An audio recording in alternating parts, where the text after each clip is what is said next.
Assalamu alaikum. Peace be upon the Master of Martyrs and peace be upon you adorers. Welcome to Shia Waves. I'm your anchor Ali Jassim, here to present and replenish your minds with the latest Shia world news. And now with the headlines.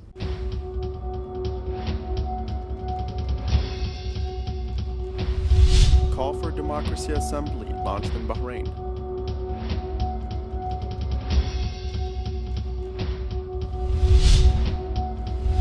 Former Malaysian Prime Minister says Shiite killings are against Islamic teachings.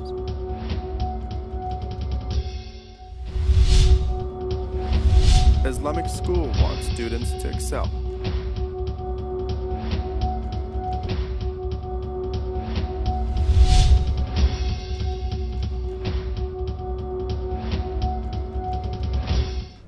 Iraqi army forces backed by Shiite fighters have pushed back an advance by the ISIL-Takfiri terrorists in a village in northern province of Salahuddin. Iraqi troops and the Shiite fighters repelled the terrorists from the village of Bu Hassan in the northern region of Amirli. The operation was the last in the series of mop-up operations by the Iraqi army in Amirli, which was liberated earlier this month after more than 2 months of being besieged by ISIL terrorists.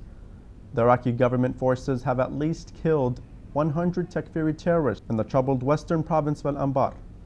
The operations were carried out in the towns of Hadithiyah, Barwana, and Kavajiya, west of Ramadi. National Bahraini figures have recently launched the Call of Democracy Assembly. Signatories of this call stressed the importance of democratic transition in accordance with the principle of the people are the source of all powers, to build a democratic political system in the Kingdom of Bahrain.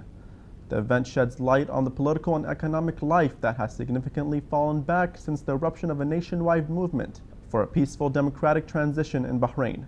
The Call of Democracy, introduced in the Bahraini capital of Manama, embodies a responsible patriotic necessity every person concerned with the country's urgent need for a change and real reform to build a state of real democracy. A regional Shiite leader has been shot and martyred today by Takfiri terrorists of Sabah Sahaba in Hyderabad. According to reports, the Takfiri terrorists of Sabah Sahaba attacked on the Martyr and Latifabad area of Hyderabad. Parts of the city have been shut down and protests have been erupting in the streets. Former Malaysian Prime Minister Mahathir Mohamad says that it is not acceptable to call any Shiite Muslim as an unbeliever, as long as he recites the Muslim Declaration of Faith, he prays and accepts Allah and His Messenger Muhammad, peace be upon him. He added that the involvement of Muslim Malaysians in jihadi activities began with wrong religious teachings. The former Prime Minister said the jihadist movements have also convinced Sunni Muslims that it was permissible to even kill fellow Muslims from a different school of thought, namely Shiites, by classifying them as infidels who can be killed. He condemned the killing of Shiites by Sunni extremists, pointing out that such acts are against Islam. The Quran copies in a mosque in Saudi Arabia survived the fire that raged through the mosque a few days ago. According to reports, none of the Quran copies held in the mosques were damaged in the flames. Faulty electric wires were the cause of the flame that caused a lot of damage in the mosque, but left no casualties. After the fire was put out, people who entered the mosque were astonished to discover that copies of the Quran were the only objects that had remained intact. They described it as a miracle that the Qur'ans had not been even slightly damaged by the flames. Filing an important void in the British society, a new Islamic high school for girls has opened its doors in Coventry City in central England, encouraging students to aspire to high positions in the country by joining top universities.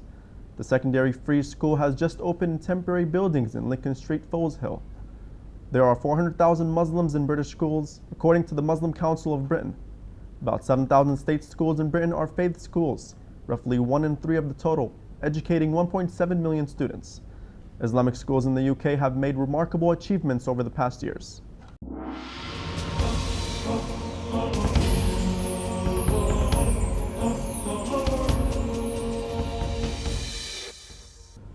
We have reached the end of our news show. Thank you all for joining in with us, and as always, remember our dua to hasten the reappearance of our beloved Imam al-Mahdi, peace be upon him. Wassalamu alaikum wa rahmatullahi wa barakatuh.